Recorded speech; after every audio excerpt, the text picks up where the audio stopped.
Did you know that up until 2010, cruise ships weren't actually required to report any crimes that took place at sea?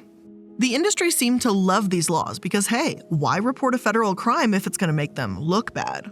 Even now, laws over a century old protect them from needing to pay out those who've been hurt, and the cruise ship industry has lobbied against anyone that attempts to change this. If you thought the way the industry handled the pandemic was bad, just wait until you hear how they've consistently handled their passenger safety throughout the years. Hello everyone, and welcome to the Corporate Casket. I'm the Illuminaughtii, and today we're going to be talking about the cruising industry as a whole. We'll start with a brief background of how the cruising industry came to be before we talk about how they've evolved into a floating petri dish during the pandemic, and we're not really required to take virtually any shred of responsibility for it. So, let's get started.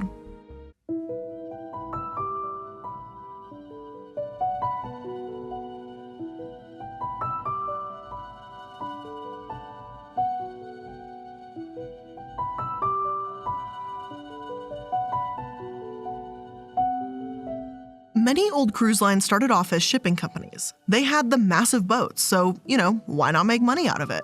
Though these ships have carried immigrants since the 1800s, actual pleasure cruises didn't begin until about the turn of the century in 1899. The Orient Steam Navigation Company entered the business before anyone else, seemingly out of necessity. You see, back in 1891, their position as a company was, quote, nothing short of disastrous.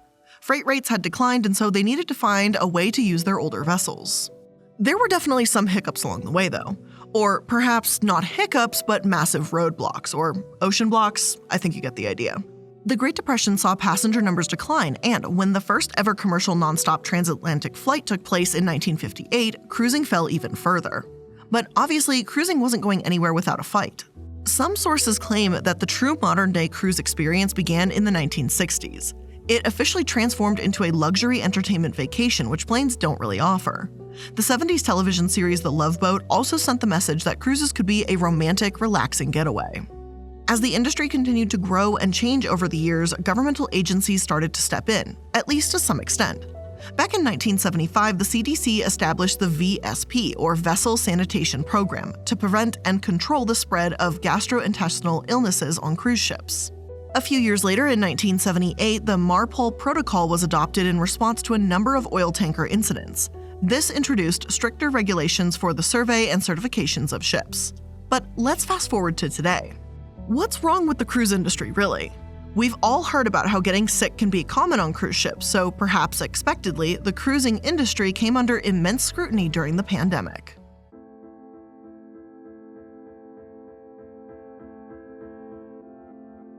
Though cruise ships have always had their issues, the industry as a whole began making national headlines when they were forced to quarantine during the pandemic. They were, in essence, floating petri dishes, and thousands of people became infected because of it. Tragically, hundreds of them passed away, too. The Miami Herald reported in early 2020 that over a third, 34% to be exact, of cruise ships had COVID cases. The entire industry had 3,908 cases and 111 deaths at that time. The CDC actually warned travelers to stay away from cruise ships, yet the industry sailed on. Dr. Roderick King, CEO of the Florida Institute for Health Innovation, stated this in regards to the cruise industry at large. Public health experts like the CDC are providing guidance to stop your cruising, start measuring and testing people, and not leave port. You can, from an ethics standpoint, ask the question, was it morally appropriate to create a false sense of security for people getting on? The Miami Herald even published data about just how transparent the industry was at the time. The vast majority of the cruise companies they discussed neglected to report 100% of their COVID cases. It doesn't get any worse than that. 3 cruise lines, Pontant, Seadream, and Virgin Voyages, reported all of their cases. MSC reported almost 100% of them, and Carnival Corporation almost 50%. But again, 9 more reported no cases at all. Multiple ships did have a case on one voyage, then kept traveling. The number of cases obviously shot up after the first voyage. To reiterate, people were dying from COVID, much was still unknown about the virus at the time, and the ships kept sailing. Their attitudes seemed to cross from blissfully ignorant to downright negligent at times. The Washington Post actually published a photo that shows hundreds of cruise ship passengers standing together to honor healthcare workers. No one is social distancing or wearing masks. They don't seem to have a care in the world, while a 75-year-old man, David Nystrom, spent the last 4 days of his voyage on that same ship in the medical clinic with his wife. I wouldn't blame the passengers for neglecting to take precautions, though. The crew consistently lied to them. David says that the ship's captain continually made announcements that their ship, the Celebrity Eclipse, was a healthy ship with no coronavirus. Perhaps the crew really did believe they were just colds or some other viruses, but for company officials to insist everything was fine without doing their due diligence, it's no wonder the cruise industry has found itself embroiled in controversy because of this. I can only imagine how insulting it must have been for David to sit in the clinic tending to his sick wife while hearing those announcements about how the ship was healthy and no one needed to be concerned. He too doesn't seem to buy their excuses. If they honestly thought that all these people who were getting sick had colds and bronchitis and pneumonia, I don't know what to say, he said. There's one photo that I found especially chilling in one of my sources, which shows a cruise passenger aboard the ship, the Coral Princess, holding up a sign that reads "Test me" to the photographer as the ship is docked. Finally, the CDC put a no-sail order in place in April to finally stop all cruise lines, and it was initially set to expire August 1st. Carnival Cruise Line announced that they may resume sailing the following week, despite the vast amount of onboard infections. Along the way, the cruise industry seemed to push back against restrictions, calling the government's limits an overreaction and expressing concern about the new rules. Edmund Barlett, Jamaica's Minister of Tourism, told the Washington Post that, quote, "I think cruise lines in general were challenging the whole process of the elevated protocols that were being forwarded by all destinations." Those within the cruising industry itself, like Roger Frizzle, Chief Communications Officer at Carnival, said that they were just looking for additional understanding, though it truly didn't come across that way to the outsiders looking in. Medical experts said they were irresponsible for not being proactive while the cruise industry was in denial. MSC Cruises said they had no reason to believe they contributed to any outbreaks. But the numbers don't lie. David Nystrom tested positive for COVID. Ships that passengers believed were virus-free had people getting sick. The ship we mentioned a moment ago, the Coral Princess, had 2 deaths before it actually docked in Miami, where the photo of that passenger stating "Test me" was taken. Truly, I can't imagine what it must have been like to be on those ships, essentially trapped and not knowing what was going on. Thankfully, I was able to find a detailed first-hand account of Gay Quarter's experience in February 2020, and she described it as follows. My husband Phil and I spent 5 days in Japan before setting out on the Diamond Princess. For 2 weeks, we enjoyed dances, shows, and other cruise activities. We then heard that a passenger who had disembarked in Hong Kong had tested positive for the new virus edging its way out of China. Quarter's captain said there might be some delays and passengers needed to be tested and temperatures checked. Examining a ship full of people would take time. They estimated would be at least an additional 24 hours. We could roam the ship, we were told. We did, but opted to avoid the crowded buffet. The next morning, the captain announced that a 14-day quarantine had been imposed and said we were not allowed to leave our rooms. 6 hours later, a steward brought a meager breakfast of 2 yogurt cups, 2 bottles of water, and 2 scoops of fruit salad. The luxury cruise was over. We were prisoners in a posh penitentiary. The captain's voice had become wearier as he relays on grim statistics. 10 new cases of infection, another 10, 41. A total of 64, then 135, then 218. I am 75 and my husband is 77. With my insulin supply dwindling, I tried to order more through the ship but got nowhere for a week. Quarter was able to get some insulin sent to her through a doctor friend, and she claimed that she and her husband were simply handed thermometers and told to report any high readings. But she has no idea if people will truly self-report as instructed. We don't know why everyone on board, especially the crew, was not tested immediately, she says. Even if the testing supplies are limited or expensive, isn't this the kind of dire situation they'd be needed for? 24 days after Gay and Phil were quarantined, the number of cases rose to 700 and the deaths reached 6. But at last, the end was in sight, and Quarter was brought to an Air Force base in San Antonio.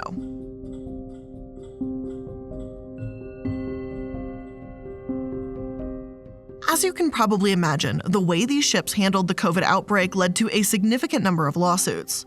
Lucio Gonzalez, 23, was also on a Princess Cruise Line ship. His ship was named the Grand Princess when he had these symptoms.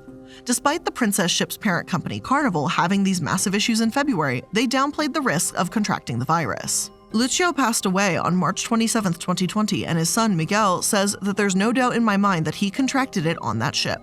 Yet, while these cases might seem cut and dry, they've proven to be incredibly complicated. According to the LA Times, judges have been tough on plaintiffs sued over COVID exposure on cruise ships. Not only do they have to prove exactly how these victims were exposed, but exactly how the cruise ship was negligent. As this is an incredibly difficult feat, many cases have been dismissed. Those that succeed were settled for less than $10,000. The LA Times also explains that Lucio and other passengers have a ticket contract with cruise lines.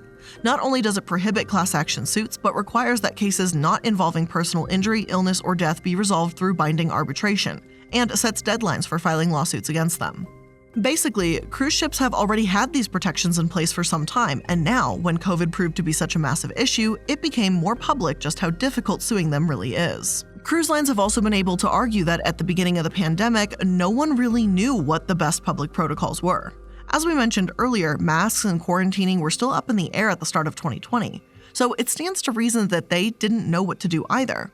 But again, not making it perfectly clear that there was a risk of transmission and not investigating these earlier cases still sounds like negligence to me, in my opinion. Lucio's family argues that the Princess Cruises were aware of the risks after the outbreaks they experienced in February, but they didn't change their protocols to try and warn anyone.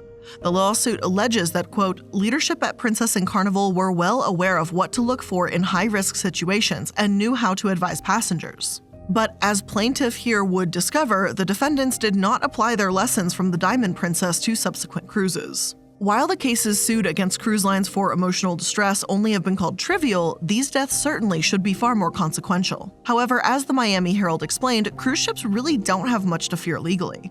After all, cruise ships have a history of outbreaks even before the pandemic, and since they're exempt from class action suits, it makes them all the more harder, if not downright impossible, to fight them. The more you dig, though, the more it turns out that this is simply the way the cruise industry has always been, and as some have put it, the system is rigged. Not only is there the matter of class action suits to contend with, but in the cruise industry, there's questions of jurisdictions on international waters. Plus, cases involving deaths are governed by the Death on the High Seas Act, a 102-year-old law that limits damages collected by the family of a passenger who died because of negligence to financial losses only, not for pain and suffering. Therefore, if someone dies on board a cruise, you might get the funeral costs back, but that's typically it. The Florida Bar explains that this act has been outdated for a while now. Back in 1920, when the act was actually created, wrongful death laws generally provided only economic damages, aka the funeral costs. Punitive damages, legal recompense that would be added to economic damages, are not recognized by the Death on the High Seas Act. One source even explains that when President Woodrow Wilson signed the DOSA, it was meant to benefit widows and dependents of seamen who died working on ships on international waters. Pleasure cruises weren't all that common yet, so personally I think it's ridiculous that we're still using this act when it's not even for its intended purpose. The calculations with this act aren't even the same as they would be on land either. Normally, this kind of wrongful death case might calculate a total of what you might expect to earn over your life, which could be hundreds of thousands to millions of dollars. Instead, this act calculates what you would have left after you spend down your earnings. So when an older retired person passes away, that's why the recovery is often pretty minimal at best. Even if you do manage to sue the cruise industry, it's complicated to know where to file the suit in the first place. For example, let's say you live on the East Coast and took a cruise with Princess Cruises. Lawsuits against them have to be filed in the Central District Court of California, so even if you don't live there, you're automatically at a disadvantage. ABA Journal says, while that may seem unfair that the defendants get to choose the location for the suit, the Supreme Court upheld cruise line forum selection clauses back in 1991 and said that Florida, where Carnival cruises require plaintiffs to file suits, is not fundamentally unfair. ABA also says there are a boatload more challenges and claims in this area of the law that is so unique that a novice lawyer can permanently sink an otherwise meritorious case easily. ABA adds that Carnival Corp, the parent of Princess Cruise Lines, Royal Caribbean Cruises, and Norwegian Cruise Holdings, are the three biggest cruise lines out there, carrying about 80% of all passengers. It stands to reason that their lawyers would be experts at this kind of tricky, specific maritime law, making things harder still for families seeking justice.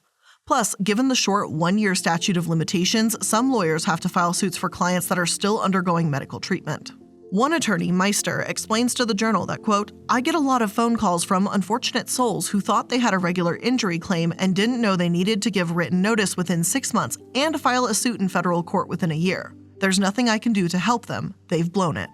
But the cruise industry loves their laws the way they are, and they spend millions of dollars to keep this in place too. In 2000, Congress acknowledged it was out of date and amended it to apply 12 miles away from the U.S. shore, not only 3. And also allow for non-pecuniary or non-economic damages. Yet, likely due to the cruise ship industry's influence, the amendment only applied to commercial aviation passengers, not cruise lines. Just a few years ago in 2019, Senator Deb Fischer sought to change this and introduced a bill called Hammer's Law so these provisions would include cruise ship passengers. These kinds of bills have been introduced before, but struck down time and time again thanks to cruise line lobbying. Many cruise lines use hundreds of thousands, if not almost millions when they do so.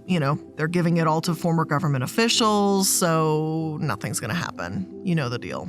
Unfortunately, things don't get much better from here. It's clear that COVID exposed some issues with the industry, but considering these laws have been in place since the beginning of cruising, there's far more beneath the surface. Please know that this next chapter and portion of the episode will discuss sexual assault and suicide in some detail. I'm going to go ahead and place the ad sponsor here to give you a couple moments to think about if you'd like to continue with the episode and hear some of the more graphic details of what goes on in the cruise industry. So with that being said, here's where I'm going to go ahead and place our sponsors for today's episode, and then when we return, we're going to be discussing sexual assault, missing people, and all of the underbelly of the cruise industry. If you're anything like me, planning is an absolute necessity just to make it through the day. And when I'm saying planning, I'm planning everything. Everything's written down on whiteboards. I know what I'm doing, what I'm eating, and I know probably weeks in advance. That's why I really love HelloFresh.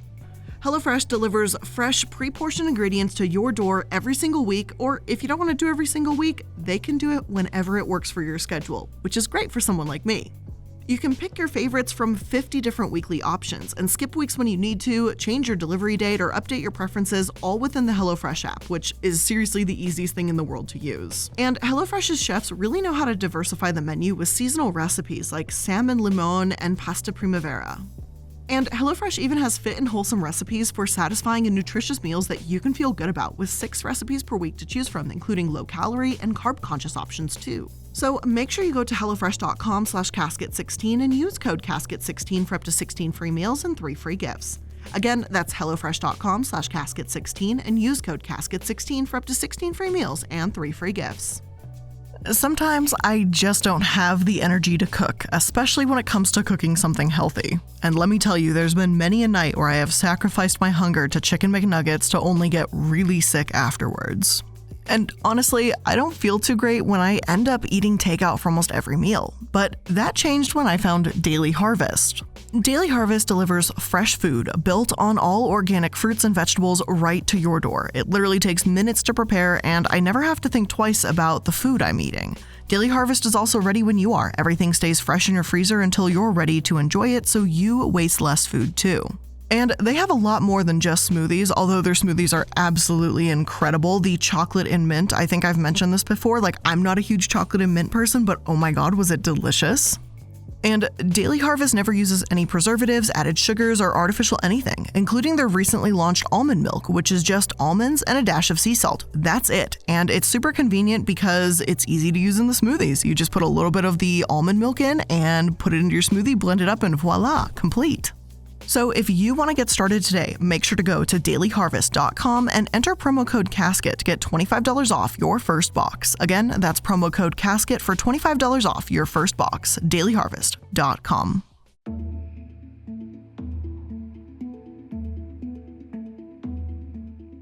As early as 2007, the LA Times reported that the cruise industry had dark waters, namely sexual assaults. From 2003 to 2005, 178 passengers on North American cruises reported being sexually assaulted, 66 of which occurred on Royal Caribbean cruises. Yet, international records revealed that at least 273 people told Royal Caribbean they'd been victims of sexual assault, battery, harassment, and inappropriate touching during a shorter time period. Royal Caribbean, it seems, just completely neglected to report a vast majority of these cases. Since no single agency tracked cruise crime data at the time, and U.S. courts have ruled that cruise lines don't have a legal duty to investigate crimes, what is the incentive to act? Of course, cruise ships don't want a reputation of being dangerous, despite basically being massive parties in the first place, so they do nothing instead. One teenager said she was drunk on a Carnival cruise and lured to a cabin with 2 men where they raped her, and Carnival simply denied the allegations and paid an undisclosed amount to make it go away. One woman, Kimberly Edwards, was on the Majesty of the Seas when a drunk man followed her into the bathroom and shoved his hand into her crotch and grabbed her breasts. Kimberly said her fiancé told the ship's security personnel what happened, but Kimberly says they told her, quote, "Guys get drunk all the time and go into the ladies' room. Just deal with it." But things get even darker. A 40-year-old woman, Marion Carver, vanished during a 2004 Alaskan cruise. Royal Caribbean did nothing for 5 weeks. By the time they reported her missing, the cruise ended, and it was a week after her parents, Carol and Ken Carver, contacted the cruise line to see what happened to their daughter. One room steward told his supervisor that Marion was missing for 5 days, but he was allegedly told to just continue to do your job. And if that isn't alarming enough, just listen to what a Royal Caribbean spokesperson said about the situation. The sad reality is that in any case where parents lose a child, even an adult child, there's probably nothing we or any company could do that would make the parents feel the company had acted sensitively enough. And really, that's all you could think up to say. There actually is something they could have done. Report her as missing. Carol Carver says she believes Royal Caribbean never actually intended to tell anyone and called them heartless. Executives claims that Marion attempted suicide, seeing as she bought a last-minute ticket, boarded with few belongings, and once attempted a previous time in the past. Even if this were the case, I don't feel it's any excuse to not conduct a thorough investigation. After all, what if she bought the ticket to get away for a while and improve her mental health? There are sources out there that say she was known to take trips when she needed to clear her head, and she never actually attempted to take her life before. Tragically, her case has not been solved, and her father passed away in 2019. He founded International Cruise Victims to advocate for improved regulations on cruise ships and increase public awareness of the risks of cruise ships. Marion's case is one of many, tragically enough, and it was only after she went missing that Royal Caribbean began requiring exiting guests to swipe computerized ID cards to track when passengers disembark from the ship. It's also worth noting that this happened on Disney cruises as well, as we've mentioned in our series about Disney. Rebecca Coriam was only 24 years old when she vanished from a Disney cruise line in 2011, and there's been speculation that foul play was involved as time has gone on. While it seems obvious that further investigation is necessary and maritime investigator Bill Anderson remains convinced that a crime occurred there, he also claims there's a cult of secrecy surrounding her disappearance too. Thankfully, in 2010, the Cruise Vessel Security and Safety Act was set in place that mandates reporting missing persons and alleged criminal activities, including sexual assault. It seems like an absolute embarrassment that this wasn't in place sooner. While it's fantastic that we can finally begin to have these cases reported, the numbers are alarming and show an upward trend in the amount of cruise ship crimes. Due to the pandemic, these numbers were halted, but these statistics were reported in 2019. Sexual assaults had a 67% increase from 2018 to 2019, as reported by 6 different cruise lines.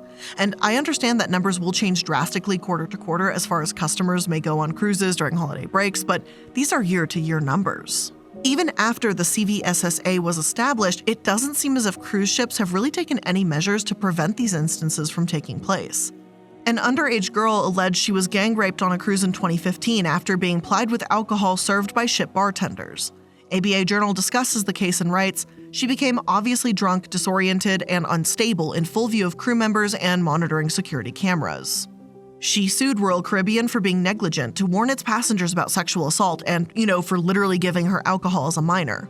A lower court attempted to dismiss the case, but Chief Judge Carnes reversed the decision in a court of appeals. Carnes stated, "It would be absurd to suggest that a multi-billion-dollar business like Royal Caribbean was not aware of congressional reports about the problem of sexual assault aboard its cruise ships. I have not been able to find a definitive conclusion to the case, but frankly, I wouldn't be surprised if this was just another case that they paid to make it go away."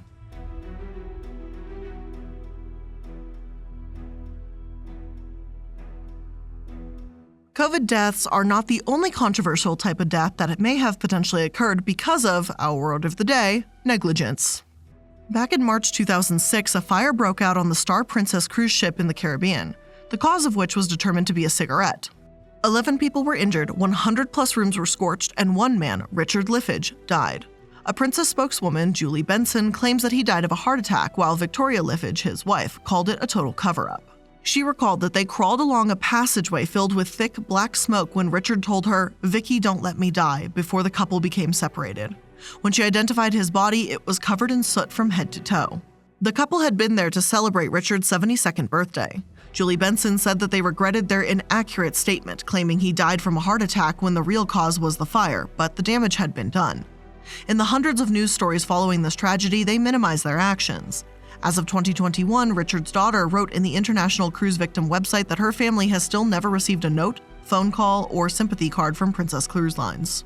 Also on the ICV site, there's a story of Christy and Larry Hammer, for whom the 2019 Hammers Law I mentioned earlier is named.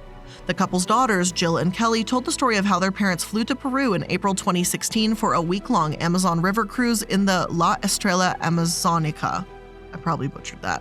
Built by US-based International Expeditions. However, at 2 a.m. on April 10th, they were trapped inside a burning cabin. Jill and Kelly wrote.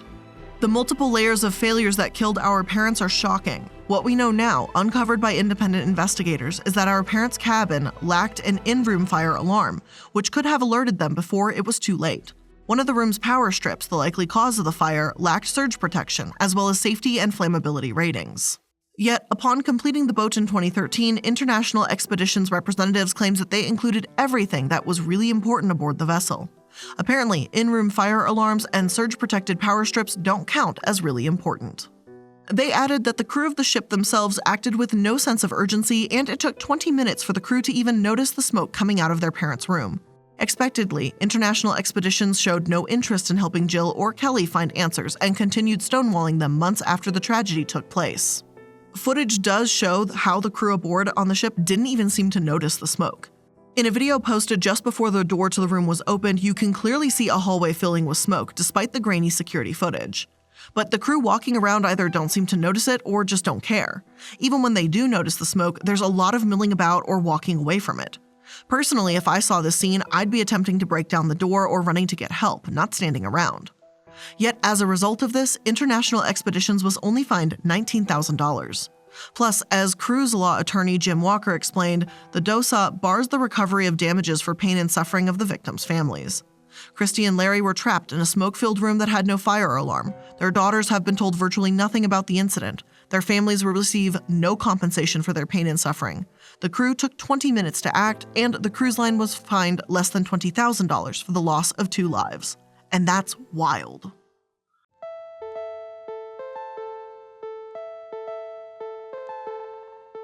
But this isn't the end of the issues with cruise ships, however. Earlier this year, they've experienced a surge in COVID cases, and nearly every single one of the 100 cruise ships in U.S. waters as of January 2022 has had enough COVID cases to merit an investigation by the CDC. Warnings have been issued and ignored, and these surges are still creating massive headaches for crew and passengers alike. If you want to risk your health, a cruise ship sounds like a great place right now, frankly.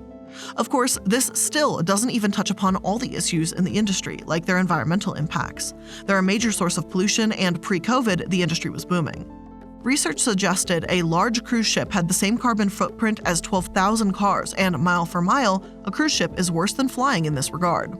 Even so, planes are an extremely high-polluting mode of transport and account for 1.9% of greenhouse gas emissions and 2.5% of CO2 emissions. On the other hand, cruise lines are also notorious for lying about their environmental impact too. Several have released thousands of gallons of oily waste into the ocean, and Carnival Cruise Lines had to pay $60 million in fines for conspiracy, obstruction of justice, and even lying to the U.S. Coast Guard about secretly discharging huge amounts of oil, waste, and plastics at sea. A 2007 study found that emission factors for cruise ships journeying to New Zealand were at least 3 times higher than emissions factors relating to international aviation. It also doesn't help that cruise ships use the dirtiest of all fuels, making standing on the deck of a cruise ship similar to standing in one of the world's most polluted cities. There's an entire list that will of course be linked in my sources, compiling every pollution and environmental fine since 1992 that was reported in the media or in public documents. Going through the list, it's easy to see the tens of thousands to tens of millions of dollars consistently paid out by an industry that honestly doesn't seem like it cares. However, this mindset of not taking accountability can come back to bite the government too. There's one ship, the Crystal Symphony, that currently owes $4.6 million in unpaid fuel. A U.S. judge ordered the ship to be seized, but it stayed in the Bahamas before both Crystal Symphony and Crystal Serenity were arrested in Freeport. And yes, apparently the ship itself was placed under arrest, and that just means it's been seized. Truly, I believe there needs to be more regulation to reduce the impact on pollution and more regulation in terms of reporting and acting on crimes aboard the high seas. Unfortunately, as long as the cruise industry lobbies against it and receives just little slaps on the wrist for their actions, I won't be holding my breath.